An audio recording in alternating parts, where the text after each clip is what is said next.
Salutos tout le monde. Vidéo capsule numéro 6. Ça commence à être intéressant. Maintenant, on va ouvrir des dossiers. On va voir comment on fait ça. Et puis, on va aussi reviser, changer les numéros de dossier. Alors, pour ouvrir un dossier dans le bureau, qu'est-ce qui a trait My Practice, My Client et My Business. Il n'y a pas de raccourci. Rappelez-vous que sur Quickstep, ça se peut que vous ayez un raccourci pour ouvrir des dossiers si vous utilisez cette interface-là. Il y a un icône de raccourci qui existe pour ouvrir un dossier. Alors, c'est le premier avec les deux petites balances et un plus, c'est New Matter. Si vous voulez l'ouvrir manuellement, on va à File, Matter et New Matter. Alors, automatiquement, PCLaw va venir numéroter nos dossiers. On n'a pas besoin d'y toucher à moins que vous avez un système de numérotage à votre bureau qui est très spécifique à vos besoins. La même chose avec le numéro de client. Alors, PCLaw va automatiquement numéroter le numéro de client. Vous vous rappelez l'exercice qu'on a fait un peu plus tôt pour ouvrir un nouveau client? Alors, quand est-ce qu'on fait l'ouverture de dossier avec New Matter, on fait l'ouverture de client automatiquement. Disons que c'est un client qui existe déjà dans notre base de données. La boîte client devient très pertinent. Alors, afin de ne pas avoir besoin de tout retaper les données personnelles de ce client-là, on peut juste aller rechercher cette personne-là dans notre base de clients.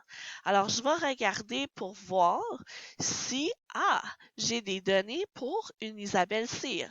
Alors, je vois qu'il y a déjà un client qui existe ou une cliente qui existe au nom Isabelle Cyr. Est-ce que c'est moi?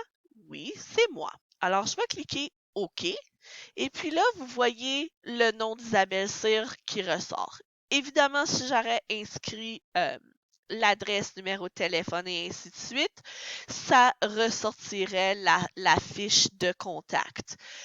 Ça étant dit, maintenant, on va faire comme si on commence un nouveau client qui n'existe pas. On va juste ouvrir l'outil et puis automatiquement, le numéro du client va être inscrit. Alors ça, c'est bon pour un nouveau client à la firme, client qui est déjà existant. Vous cliquez sur la boîte, vous allez chercher le nom du client afin de insérer sa carte de données qui est déjà dans votre base de PCLaw pour vous sauver le temps d'être obligé de tout retaper le nom, la date de naissance et les informations du client. Alors, prochaine chose qu'on fait, c'est qu'on doit absolument inscrire quelle sorte de droit que c'est. Votre PCLaw, possiblement, à votre bureau ne ressemblera pas à cette interface-là. Alors, cette interface-là a beaucoup de différents types de droits. Alors, je vous donne un exemple. Nous, on pratique en droit criminel, alors nos ouvertures ou nos différentes sortes de droits sont limitées aux différentes branches du criminel. Alors, ici, c'est très général, mais ça se peut que vous ayez juste quelques options et non une liste à tout finir. Alors, admettons que c'est du droit civil, je clique civil et OK.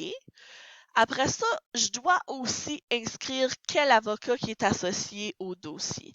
Comme j'ai mentionné dans une des vidéos capsules un petit peu plus tôt, il y a certains champs qu'on doit absolument remplir dans PCLaw. Sans ça, on ne peut pas passer à la prochaine étape. Alors, l'avocat ou associer un dossier à un avocat est un champ qui est obligatoire. Alors, je vais venir juste choisir un avocat. Et puis, en choisissant l'avocat, je peux choisir le taux horaire. Alors, admettons que c'est quelqu'un qui est sur l'aide juridique. À ce moment-là, le taux ne sera pas nécessairement pareil que si c'était un client payant. Ou parfois, dépendant de qu'est-ce que vous allez faire, le taux par heure peut être différent. Alors, c'est là où ce que vous pouvez, ou des fois même l'entente avec le client, pardon, peut être différent de client en client ou d'avocat en avocat.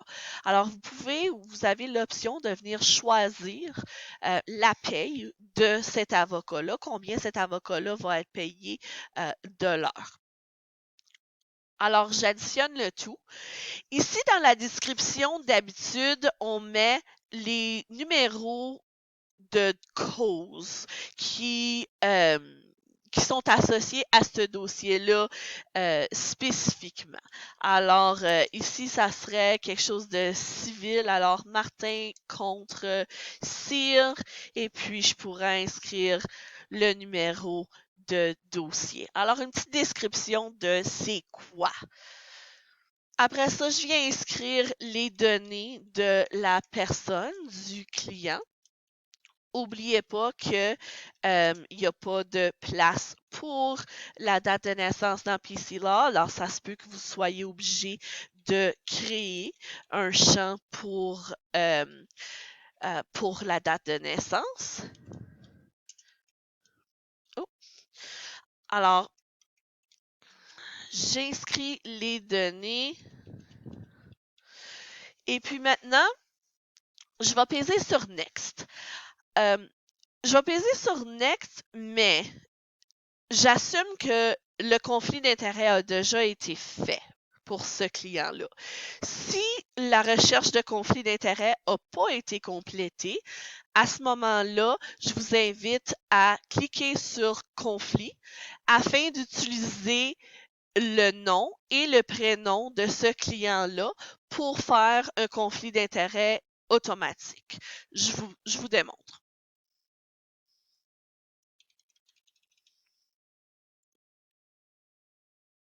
Tada! Alors, mon conflit d'intérêt est complet. Alors, je vais à Next. Next va m'apporter à la prochaine étape d'ouverture de dossier qui m'apporte à beaucoup de différentes options ou beaucoup de différents autres onglets qu'on va naviguer. Alors, le premier onglet est Main. Main, c'est là où on va voir l'information générale du dossier. Alors, l'adresse du client, les avocats qui sont associés, la date d'ouverture du dossier, combien l'avocat se fait payer de l'heure et aussi la description du dossier. Le prochain onglet est spécifique à la facturation. C'est là où on va voir les différents modèles ou templates qui sont associés à la facturation dans ce dossier-là. La fréquence de la facturation, si c'est automatique. Et puis aussi, j'aimerais apporter votre attention à ce bouton, le bouton de taxe. Alors, il se peut que à un certain moment donné, vous soyez obligé de modifier la taxe. Exemple, si c'est quelqu'un qui est exempté de payer de la taxe ou si vous êtes comme moi, vous facturez certains services au Québec, certains services en Ontario, on doit venir jouer avec le taux de taxe. Ça se peut que vous touchez jamais à ce bouton-là, mais je veux que vous soyez au courant qu'il existe et puis c'est à partir de là que vous êtes capable de changer les tarifs ou les niveaux de taxes pour un client très spécifique. Alors, admettons que cette personne-là est exemptée de payer de la taxe, je pourrais venir ici dans l'onglet de taxes, changer les tarifs de taxes pour ce client-là spécifiquement. Alors, ça, c'est les points importants dans l'onglet de la facturation. Prochain onglet est les settings. Alors, les settings, c'est pas un onglet qu'on utilise très souvent. Ça va nous donner de l'information concernant notre dossier physique. Alors, si notre dossier est storé dans une certaine boîte ou un certain fichier, on est capable de l'inscrire. On est capable d'aussi venir inscrire quelle juridiction et quel juge qui est associé au dossier. L'onglet Summary maintenant. L'onglet Summary est un des onglets que je dirais qu'on utilise le plus souvent quand on fait affaire avec le dossier. C'est là où on voit toute la facturation. Alors, combien d'argent ou de services non facturés y a-t-il? Combien d'argent qui reste en fiducie s'il y a de l'argent en fiducie? Combien d'argent la personne elle nous a payé jusqu'à date? Est-ce que cette personne-là nous doit de l'argent? Si il y a des mémos concernant la facturation, on pourrait les trouver dans cet onglet-là aussi. Alors, moi, j'utilise cet onglet-là très souvent pour répondre des questions générales de facturation concernant un dossier. Events, alors c'est là où on va voir les entrées. On va voir les événements qui sont liés au dossier, que ça soit quelque chose qui vient du tickler ou du calendrier, on va le voir à partir des events. Les notes, ça étant dit, c'est littéralement les notes associées au dossier. Les calls, alors phone calls, ça serait les appels qui sont associés, rentrant, sortant dans ce dossier-là. Il se peut que votre cabinet combine notes, calls et time ensemble dans un fichier ou une feuille. Maintenant, Ledger. Ledger, c'est le journal général de votre client. Alors, tout ce qui a rapport avec la facturation, peu importe quel compte que ça vient, que ça soit dans le compte fiducie, compte général, vous allez voir toutes les transactions dans le Ledger, incluant aussi les frais associés. Alors, si vous avez déboursé des frais pour le client, vous allez le voir dans le Ledger du client. Time, alors le temps qui est associé au dossier. Et puis, alls, alors toutes les rentrées dans le fond au dossier. Les contacts, alors les contacts qui sont associés à ce dossier-là. Exemple, la couronne ou la partie adverse. Alors ça, c'est les onglets qu'on voit les plus souvent. J'aimerais porter attention aussi à l'onglet Labels. Alors, quand on crée le fichier digital, assez souvent, on a aussi un dossier physique. Alors, on peut prendre cette information-là et l'imprimer et la mettre dans notre dossier physique. Comme ça, on est conforme avec nos règlements du barreau et on a toute l'information apportée, que ça soit digital ou physique sur papier dans notre classeur. Alors, quand on va à Labels, on peut venir ici et puis venir imprimer différents labels ou différents documents. Alors, le premier que moi,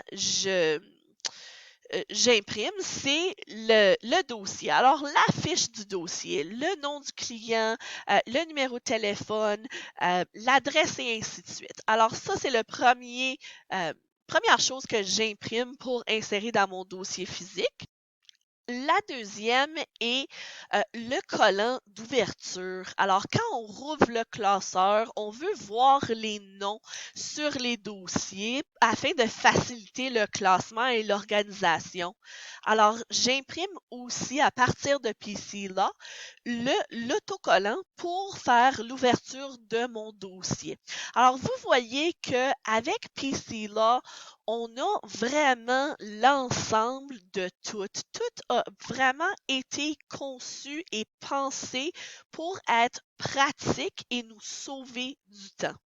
Prochaine vidéo, on va changer le numéro de dossier.